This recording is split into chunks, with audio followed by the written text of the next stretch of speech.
In this video, we'll be showing you why your tickets or products are showing as sold out to your customers, but not on your event admin page, and how to resolve this.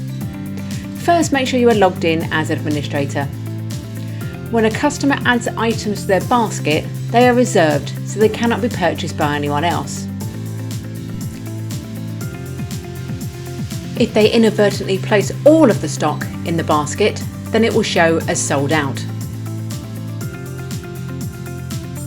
If the customer does not check out, these items will go back on general sale after 60 minutes.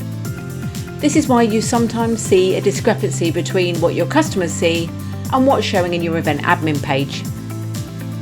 To resolve this, we recommend entering a maximum purchase quantity by heading to Admin,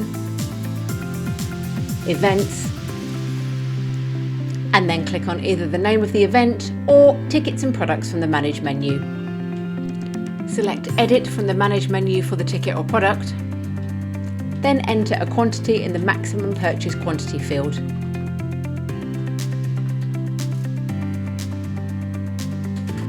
And click on the Update Product button. Then, if a customer attempts to place a large amount in their basket, the maximum quantity will only be permitted.